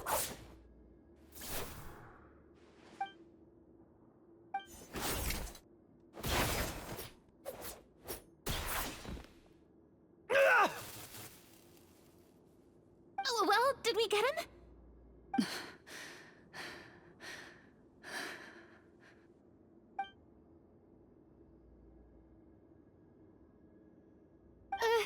Clorinde? Warm fire flickers across the walls once more. Your vision is now clear. In an impressive display of courage, the four of you successfully defeat the uninvited guest. That look in his eyes. It's like he became an entirely different person as soon as I defeated him. Huh? Mr. Florian? Oh, wait. We're supposed to be role-playing. I should stay in character. Speak your name, guard. Why did you lead us here just to betray us? Is this treasure really more important to you than bringing peace to the kingdom? What kingdom? What peace? Those were nothing but lies! I, Florian, am a true Marachose hunter, descended from hunters of ages past. So he's also using his real name. Or, wait, was that the name of his character from the very beginning? Then I'm even more confused. If you truly are a Marachose hunter, shouldn't you want to help us just like you said before? Shouldn't we fight together for the sake of the people? What do you know? In this day and age, there's no glory to be had as a Marachose hunter. What's that supposed to mean? My skills were passed down to me by my father. We lived a life of obscurity in the remote wilderness. Still, he devoted everything he had to being a Marachose hunter. And what did he get in return? A life of poverty and pain. In a world that forgot all about him.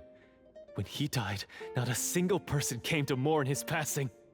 The Marachose hunters were the ones who saved this city, were heroes. We deserved more recognition and respect than this. Is he talking about how no one in the capital seems to remember the hunters and their legacy? I didn't expect the script to contain this level of social criticism. So that's why you want to take the treasure for yourself? You feel like you're owed fame and wealth? If you already knew where the treasure was located, why didn't you just come down here and take it? Because I still needed the final key. Only a true Marashose hunter is capable of passing through this final door.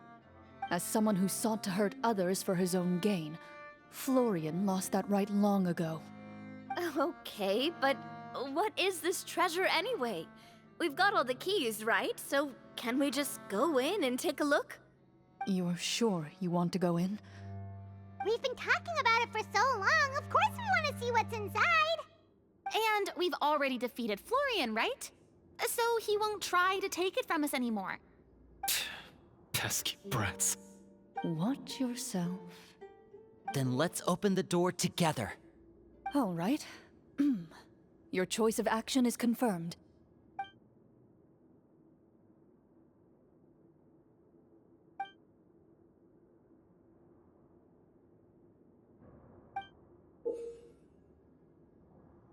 Before you, the door to the treasure, sealed and undisturbed for more than 100 years, finally swings open. You hear the shrill wail of the door hinge as it rotates for the first time after years of disuse, almost like a sleeping giant letting out an extended yawn. You get the impression that the secrets buried behind this door might be just as heavy as the sound you just heard. It's open! Come on, let's go in! Paimon wants to see what's inside! Ooh, me too! Ugh, uncovering hidden treasure is the most exciting part of adventuring. What do we have here? Uh-huh. A stone tablet? And some shabby weapons? You call this a treasure vault? Looks more like an abandoned warehouse. Maybe the troop ran out of budget at the end? They provided a super immersive experience at the beginning only to drop the ball at the most important part. They could have at least filled this place with cardboard Mora or something. Wait, I get it now. Paimon, this is the real Marashose hunter treasure. Huh? This is it? The Marashose hunter treasure is just a stone slab and some broken swords? I can't believe it. I refuse to believe it!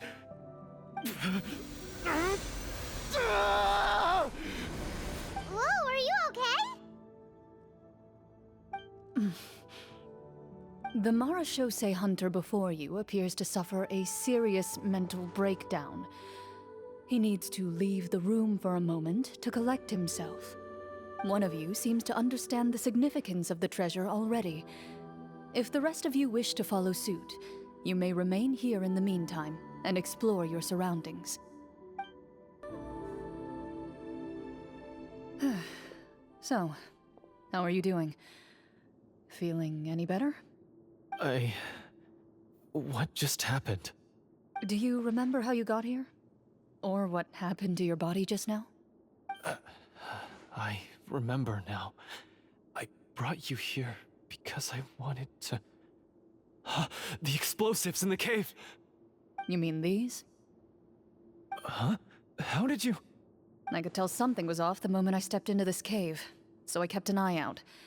I've already dismantled the whole thing. So the strongest champion duelist in all of Fontaine saved the day once again. Guess I shouldn't be surprised.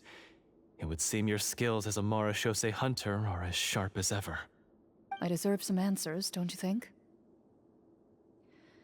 Tell me why you wanted to lure me here. Everything you said earlier sounded like the truth. Luckily, your monologue was dramatic enough to convince my friends you were just role-playing. I don't know. I just always felt like there was something in my heart that didn't belong to me. Something agitated and angry. Who knows? Maybe it was my own anger all along. I could never really tell.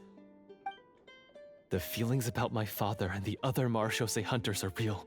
It just wasn't fair. I was angry, bitter that no one remembered them or praised their accomplishments. I don't know when it started, but at some point, my anger came to completely consume me. At that point, I remembered the legend my father used to tell me. The one about the treasure.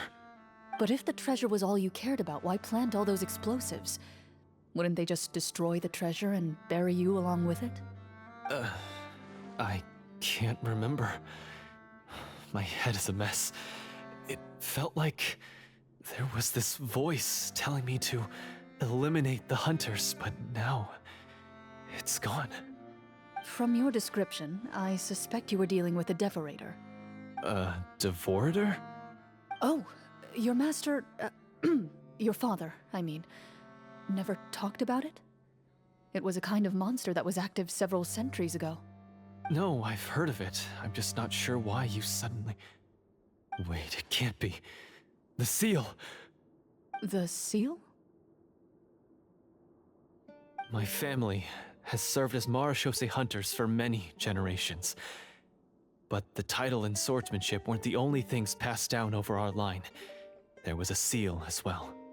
My father instructed me to always watch over that seal and maintain it regularly. He said it had been passed down over a truly ancient age, and protecting it was our clan's most important duty. But I neglected that duty after he died. I finally decided to come down and check on it one day, and that's where my memories become fuzzy. The Devorator would be a formidable adversary for any mortal being, even ones as capable as the Hunters. If you lacked the power to completely destroy it, you could easily fall prey to its influence and corruption. In light of this, some Marashose hunters chose to seal the Devorator away, in the hopes that a permanent solution would come with the passage of time. I heard it has the power to amplify the obsessions and desires in people's hearts, to the point where they overtake you entirely. It would seem I'm not just lacking in skill with a blade, but in mental fortitude as well. And yet, you were able to retrieve 3 of the 4 keys. If I remember correctly, each was entrusted to a respected and capable hunter. How did you manage it? One of them belonged to my father. The second I stole from a different hunter. And the third... was one that I snatched while the person was on the way home from the tavern. I nearly died in that alley. I know just how strong you are. It's as clear as day to everyone in Fontaine. I observed you from dusk to dawn, but could never find any opportunity to sneak up on you. I never even saw you drink a single glass of liquor. The only way I could think to obtain that last key was to lure you here using your hobby, and then... Oh, I get it now. That monster, it wanted to bury you here alongside the treasure. I won't comment on anything else, but the script was good. Well, I did pour my heart and soul into it. The stories my father used to tell me about the glory of the heroic Marashose hunters and how they came to be forgotten. It's more than just a story. Huh? You're proud to be a hunter. You're still holding onto that part of yourself, no matter how small. I have done so many despicable things. I have nothing to be proud of. Then explain the purpose of the evil sorcerer in your story. Huh? Isn't he the true antagonist? The one who sought nothing but his own gain, and used the people as pawns to attain it? In your heart of hearts, he was the one you truly wanted to defeat. But I've already tainted my sword. I no longer have any right to... Wake up, Florian. Remember how you introduced yourself earlier. Do you really think the hunters acted out of a desire for honor and glory? Or to be loved and acknowledged by the people? What did your father teach you about our order? You do not wield your sword for yourself, but to protect those you serve. There's nothing special about a blade. It's the intentions of the wielder that matter above all else. Do you still not understand? Even after seeing the treasure for yourself? The contents of that room, they represent the true legacy the hunters left behind. You're right. I am a Marashose hunter. It's time for me to redeem, no, to finally serve the people I vowed to protect all along. I wouldn't be so quick to push aside the need for redemption. I know. That's a charge I won't bother to defend myself against. Good. Then, come with me. And help me see the script through to the end. Huh? See the script through to the end? But there's no more script left. Never finished it, huh? No, I mean, I wrote the script with the sole purpose of luring you all here. There was no reason to write beyond this point. Then we'll just have to keep writing it. The evil sorcerer still needs to be defeated. You mean the Devorator? Are you saying I have to make up the rest of the script as we go along? Is that really so hard? You've already written most of it. Surely you can write an ending where the hunters win and justice prevails. I'll be there to help you too. You aren't afraid your party will fall into danger? I know what my friends are capable of, and they're all quite skilled. Besides, I need their help. Then, are you going to tell them the truth about all this? I don't intend to spoil the fun. Sometimes, protecting dreams and fantasies is more important than exposing the truth. Don't you think?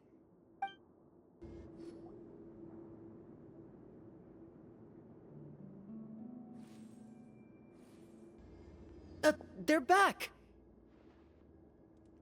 That took a while. Ahem!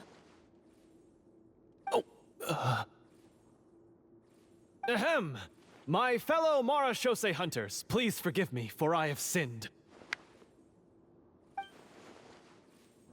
Tone it down. Sorry. After crossing swords with you and witnessing your courage in battle, I've rediscovered my true self and regained my pride as a Marashose hunter. Oh, do I smell a redemption arc? I confess, I was brainwashed by the evil sorcerer. He asked me to lure you here so he could bury you in this cave. That little... Wait, you're saying all of that wasn't you, but the evil sorcerer? That's right. He's adept at manipulating the hearts and minds of the people. I fell under his influence because I did not possess a strong enough sense of will. Huh. And how are you going to prove that you're a changed man? We're not going to fall for the same trap twice. To be perfectly honest, I only came to my senses after seeing the treasure. It reminded me of my father's past teachings. The treasure was actually... The names of all the Marashose hunters from ages past and their weapons? Wait, you already know? Of course. Don't underestimate a veteran role player's exploration skills. Oh, wait, I mean Marashose hunter Navia's exploration skills. We just finished reading through the content of the stone tablet. That tablet recorded the lives of some fascinating people. For example, this Marashose hunter called Est. She inherited the responsibilities of the Golden Hunter and passed judgment on many people. But in private, she had a very easygoing personality.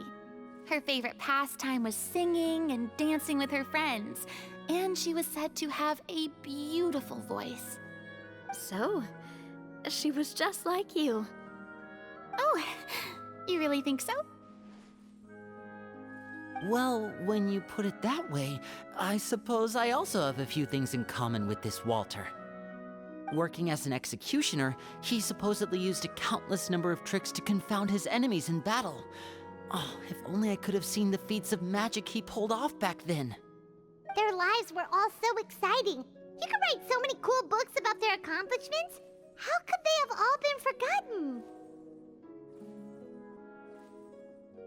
Because they chose to be. To hunt monsters that only appear in the shadows, you must also operate in the dark. To be a Marashose hunter is to willingly give up on wealth and fame. Then this stone tablet must have been left behind by their companions.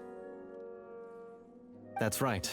Few Marashose hunters ever revealed their identity to the public. They always protected the city from the shadows. The only time they spoke of their accomplishments would be at night, when they gathered with their fellow hunters in front of the bonfire to share stories of the monsters slain by their hand. So, This tablet was created not so that the hunters would be remembered by the people, but so that they would be remembered by each other. No wonder this place was so well hidden. You regard the stone tablet in solemn silence. The names of your comrades etched onto its surface serve as a reminder that you are never truly alone. The tablet proves that, although a hunter walks a shrouded path, it is not a solitary one. There will always be those who walk beside you, a fact that remains as true today as in ages long past. Their legacies shall continue to be passed down from generation to generation, as everlasting as the stone onto which their names are carved. Father, you once told me that I should seek out the treasure if I ever became lost. So this is what you wanted me to find.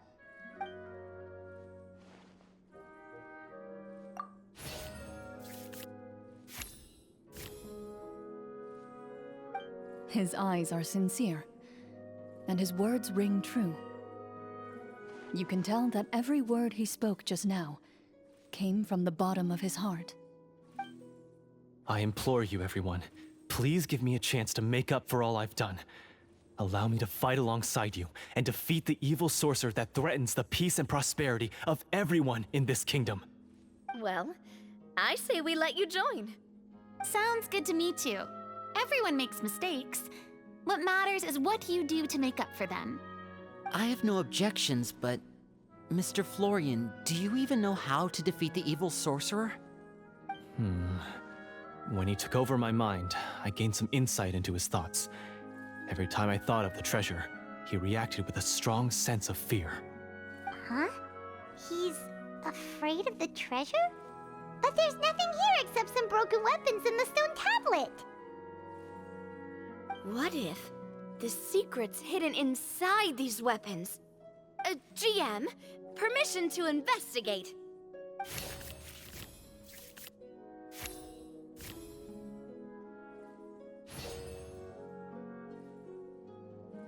At first glance, the weapons appear absolutely ordinary. But as you observe them, you notice a faint energy emanating from within. These blades have slain countless monsters. Though it's been a long time since they were used in battle, their edges remain sharp, as if they're simply waiting for the next worthy hunter to carry on their legacy. So basically take these with us, right? I'll take this weapon, since it used to belong to Est. Maybe it'll find comfort in being held by someone who appreciates the arts. Ah, good idea. I'll take Mr. Walter's bow then, from one archer magician to another. Paimon's gonna pick a cool weapon too!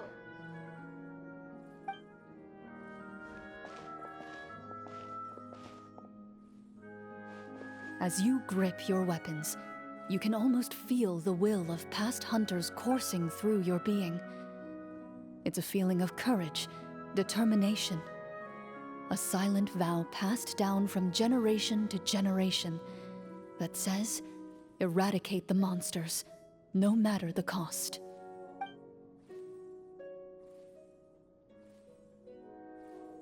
Mr. Florian, do you know where to find the evil sorcerer? I was able to see his surroundings when our minds were connected. I believe he's currently hiding out at the church in the kingdom. We must be extremely careful. He's spent so long living among monsters that he's now taken the form of one. He will not be easily defeated. Then why don't we explore some more and try to find some higher level gear? We don't want to just fight him and lose, right?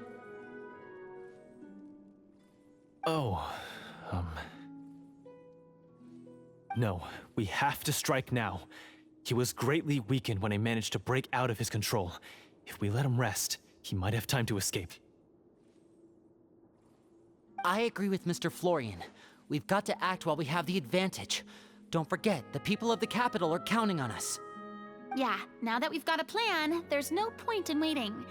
The longer this drags on, the worse it will be for everybody. Yes, that's what's called... Yes, that's exactly right. persuaded Paimon. Mr. Florian, please lead the way. Of course. Follow me. He had to set up so many scenes today, and now he has to join in for this last part. I really don't envy his job. Finally, you decide to slay the evil sorcerer and bring peace back to the kingdom once and for all. As you walk away, you feel the gaze of the stone tablet at your back, as if all the hunters of the past are wishing you success in the battle ahead and awaiting your triumphant return. Finally, you arrive at the church Florian described. As you approach, an ominous aura surrounds you. You get the sense that your enemy is close at hand. How strange. This uneasy feeling seems so real. How did they manage that? Now, it is time for the final battle. Let's go.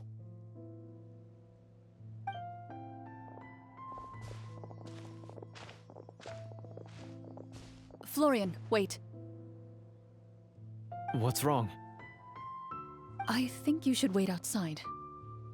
You've already been corrupted by the Devorator once. It could easily re-enter your mind and take control of your body. I don't think it's a good idea for you to be this close. If it corrupts you again, it's possible you might take on a new form entirely. That's exactly why I have to go. Why I should be at the very front. You mean... Yes. I intend to lure it into my body. That's too risky. If things get out of hand, I might have to kill you. Do you understand how dangerous this is? I understand, but if I do this, you'll have a clear and visible target. The Devorator will have a hard time passing up a chance to enter a body it knows how to control. You won't have to worry about any of your friends being taken over. You're not like me, Miss Clorinde. You're a just and powerful Marechaussee hunter. The monster broke free due to my error. It's only right that I shoulder the responsibility for its destruction. This is... something that I have to do. Consider it a duel to restore my honor. My only request is that you give it your all.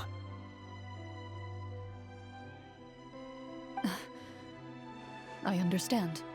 Then, as a champion duelist, I hereby accept your request for a duel, and extend to you my most sincere regards. Thank you. The battle is now upon us. Let the Devorator once again tremble under the blade of the Marechaussee hunters.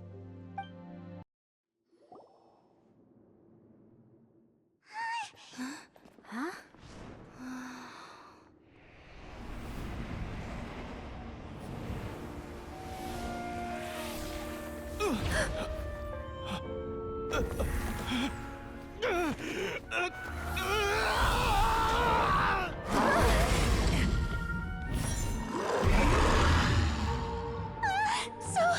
So lifelike!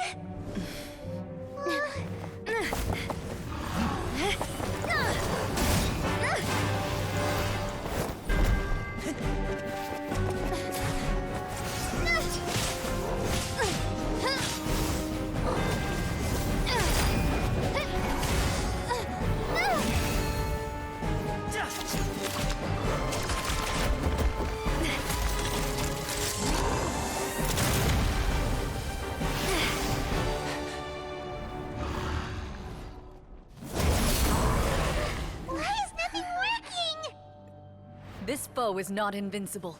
You hold the treasure, the power to defeat it, in your own two hands. The treasure? You mean... the names! It's the Marechaussee hunters' names! How are we supposed to... You forget, Paimon? There's still one skill we saved until the very end. Hunters fight not for fame, but to aid the people whenever they are summoned. Walter the Marechaussee Hunter, master of 1,000 tricks, executioner of the Phantom Hunters, I call for aid! Est, the Marechaussee Hunter, inheritor of Cassiodor's will, judge of the Shadow Hunters. Answer my call!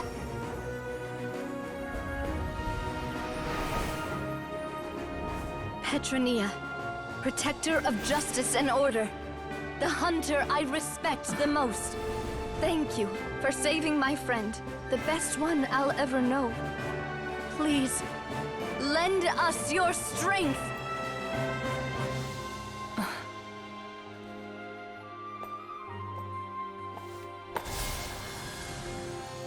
We have come to answer your summons.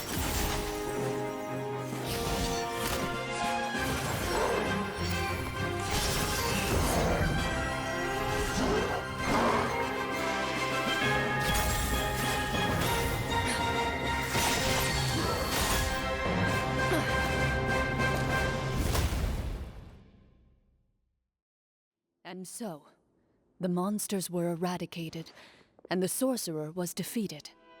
Peace soon returned to the capital. Those in the court, manipulated by the sorcerer, also recognized the errors of their ways. Some remembered the names of the heroes who saved their kingdom, but others simply continued their lives none the wiser. Such is the story of the Marechaussee Hunters. They pursue the phantoms in the darkness and exterminate all who pose a threat. They will always protect the city and those within it, even should all memory of their accomplishments be forgotten by the very people they serve. I am assuming we've finally reached the end of the script. Yes, you've reached one of the better endings. It's a pretty solid story overall. I thought it was just an ordinary adventure at first, but the further we got into it, the more impressed I became with the production and the plot. That final battle especially. All the effects were super realistic. Oh, right. Yeah, totally. That's a really good point. I never expected the weapons we picked up from that vault would have that kind of effect. Yeah, mine nearly scared the daylights out of me when it started glowing. I took a good look at it after we got out, but I don't think it ever lit up again. Oh, we should probably give these props back, right? I'll just leave mine here. Did you have a good time? Of course. Let me know if another script like this comes around. Sure, no problem. Then I'll head back for now. I think I need some time to fully digest everything that just happened. Once Mr. Florian is awake, please pass on my regards to him. He must be extremely exhausted to have passed out cold like that. You're right. He's had a lot to deal with. Well, see you all some other time. Toodaloo!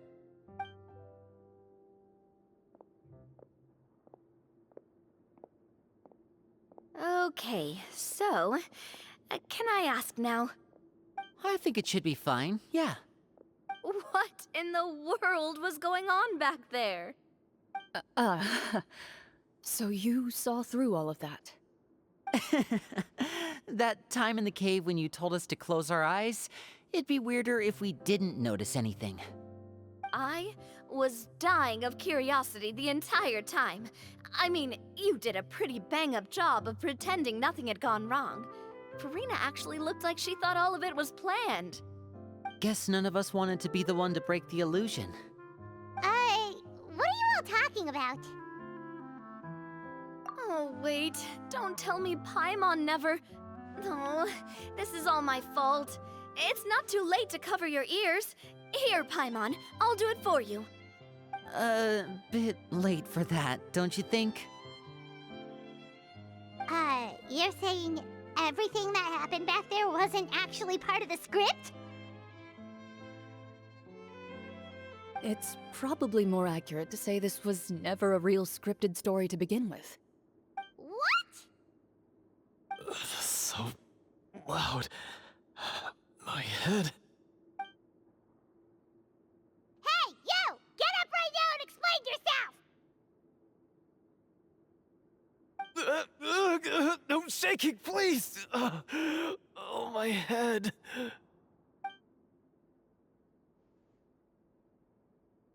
Did Paimon just hear that right?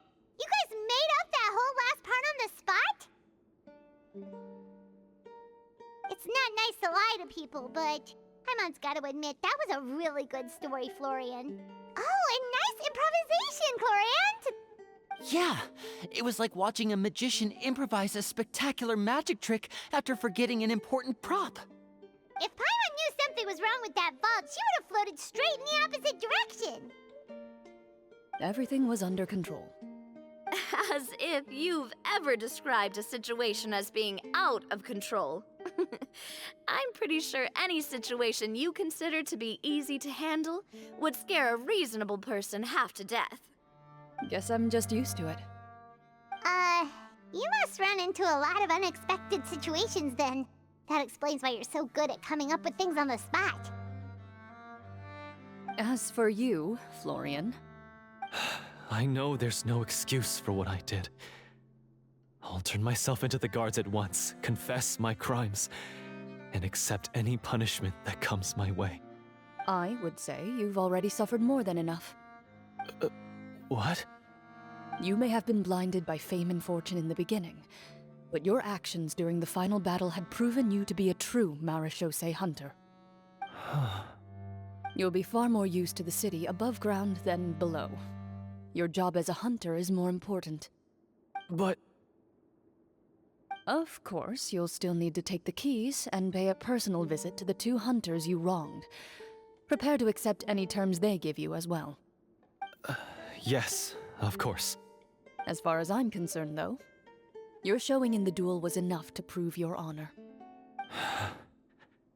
Then I'll do exactly as you said. I'll go return those 2 keys right now. Thank you so much, everyone. I'll do my best to prove myself worthy of the second chance you've given me. I swear this on my name and honor as a Marechaussee hunter. Until we meet again, everyone.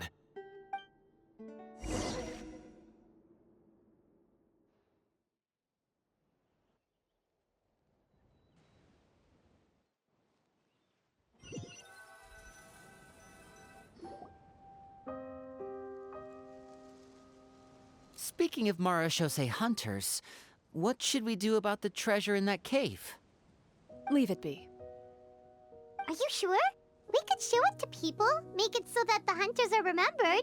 Don't you want that? No. Every name on that tablet made the same choice. All hunters know what the path entails. I am no exception. My identity as a Marechaussee hunter is not something I need people to remember. I wish only to be recognized as a champion duelist. Nothing more. That's certainly very different from the path of a magician. Still, I admire your decision. Wait! Paimon just remembered something. If there were no special effects involved, why did our weapons begin to glow during the battle? That's because the Marechaussee hunters of ages past would often imbue their weapons with special enchantments to suppress the monsters. Whenever a monster was nearby, their weapons would start to glow. Oh, so that's why they had an effect on that guy near the end. I really thought the summons were doing all the work. Well, I'm sure the summons were a part of it too. Oh? How so? This particular devorator probably hailed from the same era as the hunters we saw in the room. The names you recited all belonged to the bravest hunters. Countless monsters fell to their blades. That's likely why the devorator visibly reacted when you said them out loud. So the names held the power all along! Navia, everything you said during your summon. Huh? Oh, I meant what I said. I mean, it was true to my character, so yeah, I'm glad you heard it. Just don't make me repeat myself. It's embarrassing. I really appreciated those words. All right. Don't get all sentimental on me. Anyway, let's not talk about that anymore. I'm going to go on ahead. Don't fall too far behind now.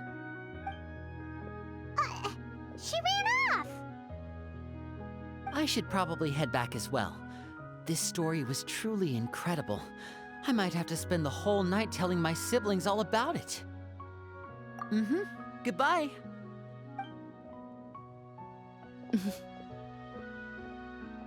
Traveler, should your name and deeds be forgotten, what do you think the significance of your journey will be?